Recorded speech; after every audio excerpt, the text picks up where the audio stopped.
Caterpillars by E. F. Benson. Read by Hugh Carr. I saw a month ago in an Italian paper that the Villa Cascana, in which I once stayed, had been pulled down, and that a manufactory of some sort was in process of erection on its site. There is therefore no longer any reason for refraining from telling of these things which I myself saw, or imagined I saw, in a certain room and on a certain landing of the villa in question, nor from mentioning the circumstances which followed, which may, or may not, according to the opinion of you, the listener, throw some light on or be somehow connected with this experience. The Villa Cascana was in all ways but one a perfectly delightful house. Yet, if it were standing now, nothing in the world, I use the phrase in its literal sense, would induce me to set foot in it again, for I believe it to have been haunted in a very terrible and practical manner.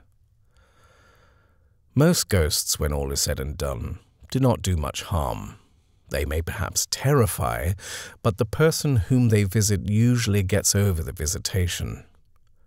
They may, on the other hand, be entirely friendly and beneficent, but the appearances in the Villa Cascana were not beneficent, and had they made their visit in a very slightly different manner, I do not suppose I should have got over it any more than Arthur Inglis did. The house stood on an ilex-clad hill not far from Sestri di Levante on the Italian Riviera, looking out over the iridescent blues of that enchanted sea, while behind it rose the pale green chestnut woods that climb up the hillsides, till they give place to the pines that, black in contrast with them, crown the slopes. All round it, the garden in the luxuriance of mid-spring bloomed and was fragrant, and the scent of magnolia and rose, borne on the salt freshness of the winds from the sea, flowered like a stream through the cool, vaulted rooms. On the ground floor, a broad pillared loggia ran around the three sides of the house, the top of which formed a balcony for certain rooms on the first floor.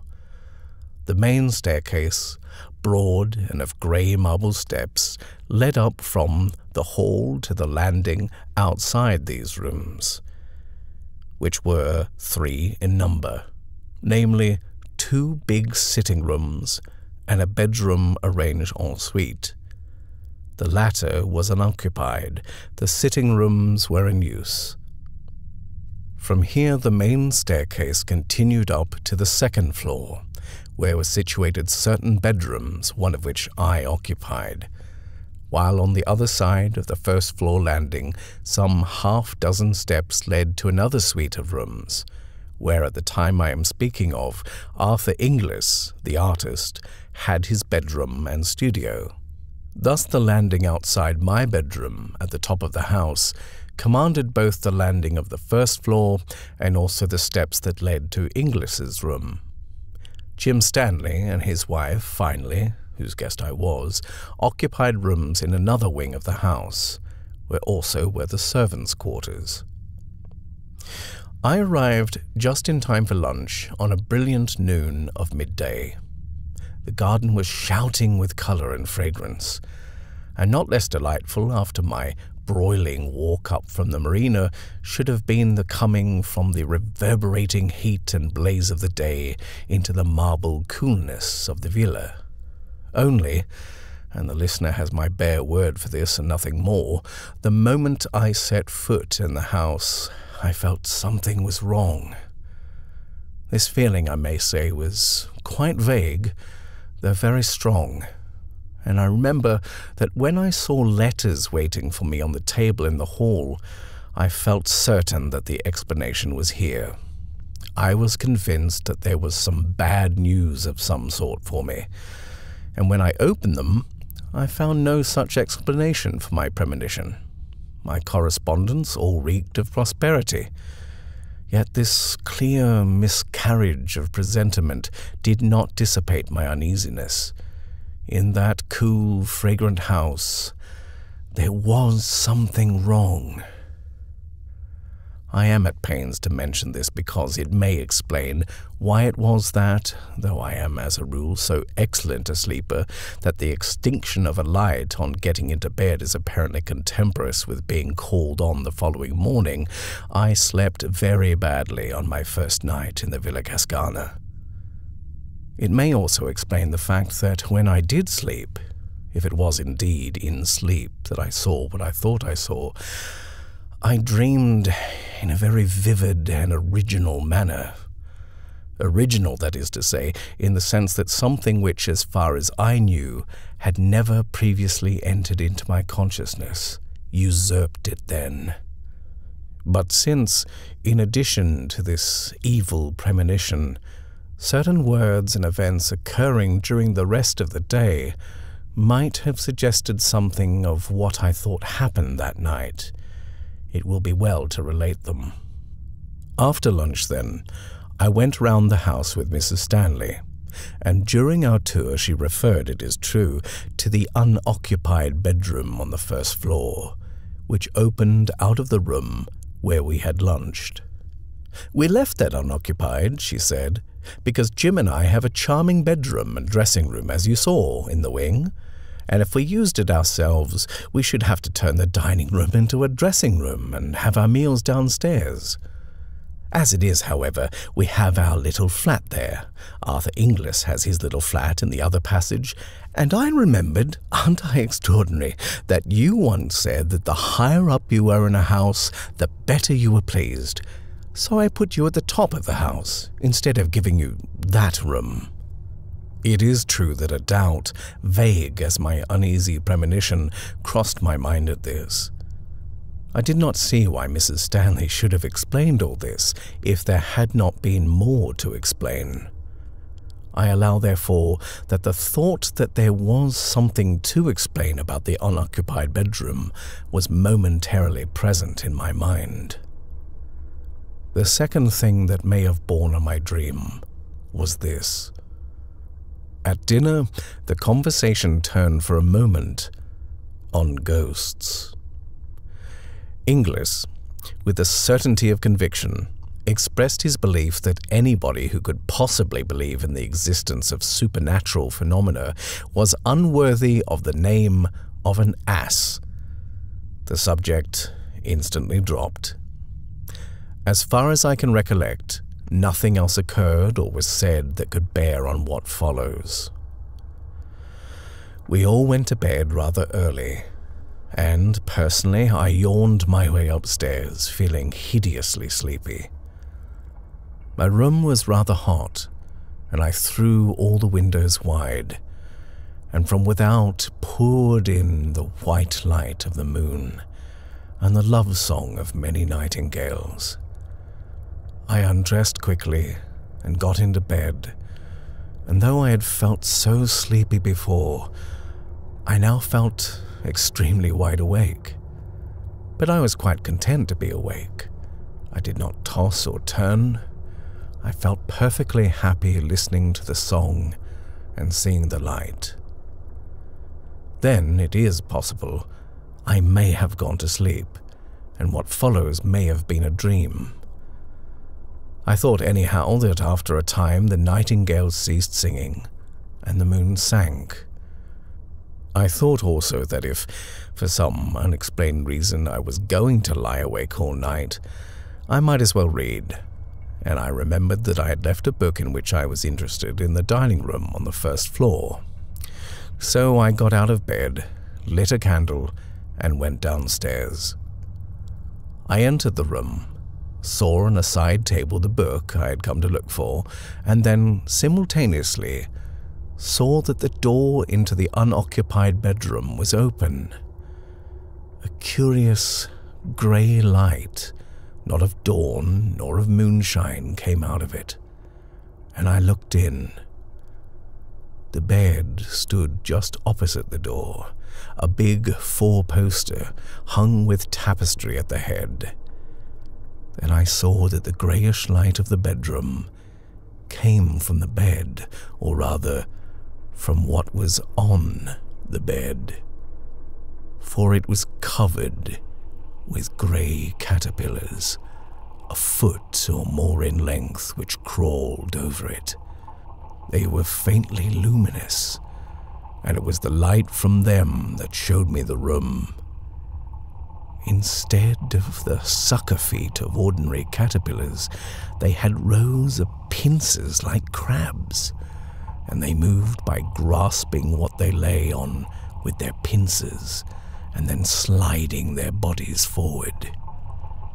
In colour, these dreadful insects were yellowish-grey, and they were covered with irregular lumps and swellings. There must have been hundreds of them, for they formed a sort of writhing, crawling pyramid on the bed. Occasionally, one fell off onto the floor with a soft, fleshy thud, and though the floor was of hard concrete, it yielded to the pincer feet as if it had been putty, and crawling back, the caterpillar would mount onto the bed again to rejoin its fearful companions. They appeared to have no faces, so to speak, but at one end of them there was a mouth that opened sideways in respiration. Then, as I looked, it seemed to me as if they all suddenly became conscious of my presence. All the mouths, at any rate, were turned in my direction, and the next moment they began dropping off the bed with those soft, fleshy thuds onto the floor and wriggling towards me. For 1 second, the paralysis of nightmare was on me, but the next I was running upstairs to my room, and I remember feeling the cold of the marble steps on my bare feet. I rushed into my bedroom and slammed the door behind me, and then, I was certainly wide awake now, I found myself standing by my bed with the sweat of terror pouring from me. The noise of the banged door still rang in my ears, but, as would have been more usual if this had been mere nightmare, the terror that had been mine when I saw those foul beasts crawling about the bed or dropping softly onto the floor did not cease then. Awake now, if dreaming before, I did not at all recover from the horror of dream. It did not seem to me that I had dreamed, and until dawn I sat or stood, not daring to lie down, thinking that every rustle or movement that I heard was the approach of the caterpillars. To them, and the claws that bit into the cement, the wood of the door was child's play. Steel would not keep them out. But with the sweet and noble return of day, the horror vanished. The whisper of wind became benignant again. The nameless fear, whatever it was smoothed out and terrified me no longer. Dawn broke, hueless at first. Then it grew dove-coloured. Then the flaming pageant of light spread over the sky. The admirable rule of the house was that everyone had breakfast where and when he pleased, and in consequence, it was not till lunchtime that I met any of the other members of our party, since I had breakfast on my balcony and wrote letters and other things till lunch. In fact, I got down to that meal rather late, after the other three had begun. Between my knife and fork there was a small pillbox of cardboard, and as I sat down, Inglis spoke. "Do look at that," he said. "Since you're interested in natural history, I found it crawling on my counterpane last night, and I don't know what it is." I think that before I opened the pillbox, I expected something of the sort which I found inside it. Inside it, anyhow, was a small caterpillar, greyish-yellow in colour, with curious bumps and excrescences on its rings. It was extremely active and hurried round the box, this way and that. Its feet were unlike the feet of any caterpillar I ever saw. They were like the pincers of crabs. I looked and shut the lid down again. "No, I don't know it," I said, "but it looks rather unwholesome. What are you going to do with it?" "Oh, I shall keep it," said Inglis. "It has begun to spin. I want to see what sort of moth it turns into." I opened the box again and saw that these hurrying movements were indeed the beginning of the spinning of the web of its cocoon. Then Inglis spoke again. "It's got funny feet too," he said. "They are like crab's pincers. What's the Latin for crab?" "Oh, yes, Cancer. So in case it is unique, let's christen it Cancer inglisennis." Then something happened in my brain, some momentary piecing together of all that I had seen or dreamed. Something in his words seemed to throw light on it all, and my own intense horror at the experience of the night before linked itself onto what he had just said. In effect, I took the box and threw it, caterpillar and all, out of the window. There was a gravel path just outside, and beyond it a fountain playing into a basin. The box fell onto the middle of this. Inglis laughed. "So the student of the occult don't like solid facts," he said. "My poor caterpillar." The talk went off again at once onto other subjects, and I have only given in detail as they happened these trivialities in order to be sure myself that I have recorded everything that could have borne on occult subjects or on the subject of caterpillars. But at the moment when I threw that pillbox into the fountain, I lost my head. My only excuse is that, as is probably plain, the tenant of it was, in miniature, exactly what I had seen crowding onto the bed in the unoccupied room. And though this translation of those phantoms into flesh and blood, or whatever it is that caterpillars are made of, ought perhaps to have relieved the horror of the night, as a matter of fact it did nothing of the kind. It only made the crawling pyramid that covered the bed in the unoccupied room more hideously real. After lunch, we spent a lazy hour or two strolling about the garden or sitting in the loggia. It must have been about 4 o'clock when Stanley and I started off to bathe, down the path that led by the fountain into which I had thrown the pillbox. The water was shallow and clear, and at the bottom of it I saw its white remains.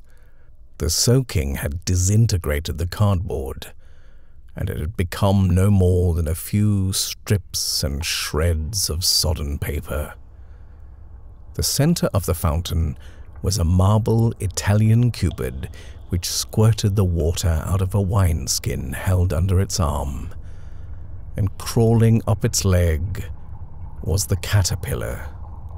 Strange and scarcely credible as it seemed, it must have survived the falling to bits of its prison and made its way to shore, and there it was, out of arm's reach, weaving and waving this way and that as it evolved its cocoon. Then, as I looked at it, it seemed to me again that, like the caterpillars I had seen last night, it saw me, and breaking out of the threads that surrounded it, it crawled down the marble leg of the Cupid and began swimming like a snake across the water of the fountain towards me. It came with extraordinary speed. The fact of a caterpillar being able to swim was new to me, and in another moment was crawling up the marble lip of the basin. Just then Inglis joined us, "Why, if it isn't old Cancer inglesensis again," he said, catching sight of the beast. "What a tearing hurry it is in."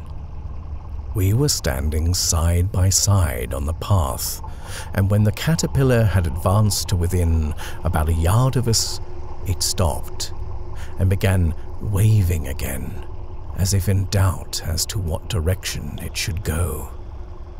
Then it appeared to make up its mind and crawled on to Inglis's shoe.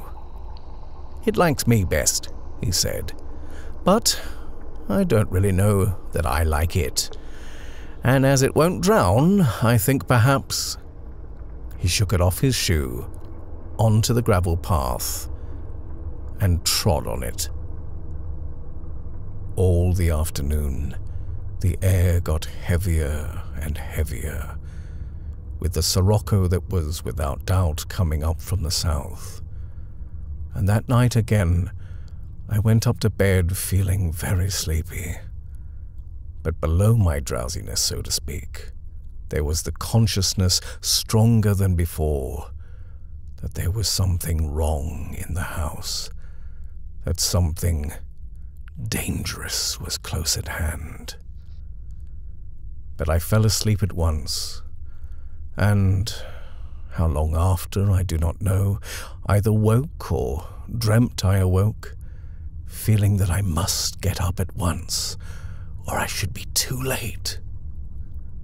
Then, dreaming or awake, I lay and fought this fear, telling myself I was but the prey of my own nerves disordered by sirocco or what-not, and at the same time quite clearly knowing in another part of my mind, so to speak, that every moment's delay added to the danger.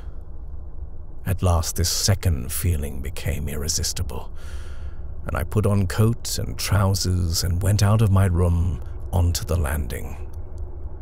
And then I saw that I had already delayed too long, and that I was now too late. The whole of the landing of the first floor below me was invisible under the swarm of caterpillars that crawled there.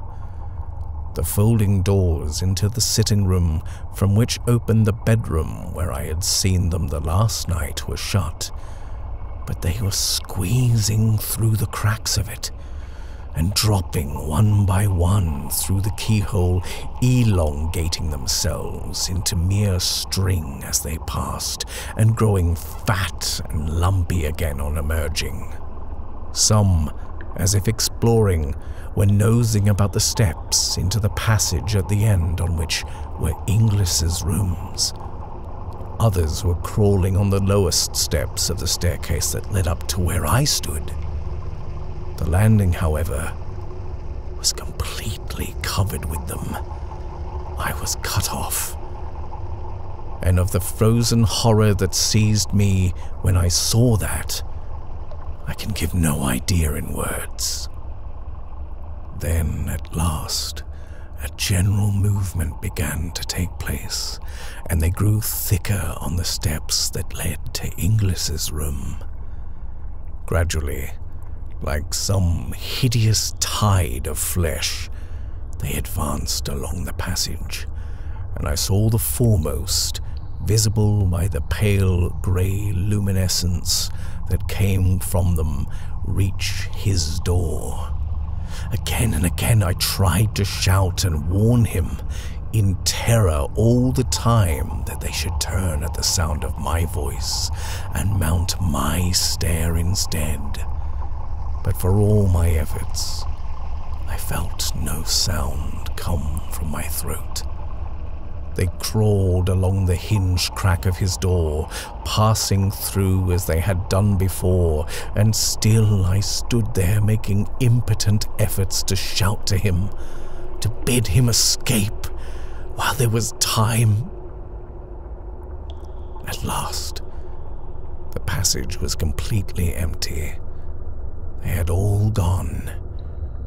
And at that moment I was conscious for the first time of the cold of the marble landing on which I stood barefooted. The dawn was just beginning to break in the eastern sky. 6 months later, I met Mrs. Stanley in a country house in England. We talked on many subjects, and at last she said, "I don't think I've seen you since I got that dreadful news about Arthur Inglis a month ago." I haven't heard," said I. "No, he has got cancer. They don't even advise an operation, for there is no hope of a cure. He's riddled with it, the doctors say." Now, during all these 6 months, I do not think a day had passed in which I had not had in my mind the dreams, or whatever you like to call them, which I had seen in the Villa Cascana. "It is awful, is it not?" she continued. "And I can't help feeling, that he may have—" "Caught it at the villa?" I asked. She looked at me in blank surprise. "Why did you say that?" she asked. "How did you know?" Then she told me. In the unoccupied bedroom a year before, there had been a fatal case of cancer. She had, of course, taken the best advice and had been told that the utmost dictates of prudence would be obeyed so long as she did not put anybody to sleep in the room, which had also been thoroughly disinfected and newly whitewashed and painted. But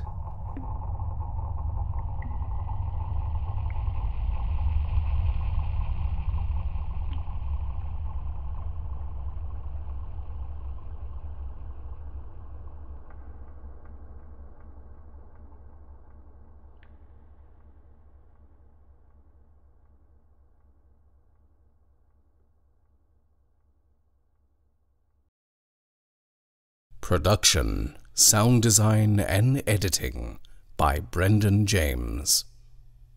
Please support the Black Dog Chronicles by liking this video, sharing on your favorite social media, and subscribing. As always, we thank you for listening. This is Hugh Carr. Is it possible that you are missing out on episodes of the Black Dog Chronicles? Oh no! Don't despair. Select the notification bell on our channel next to the subscribe button and never miss an episode again.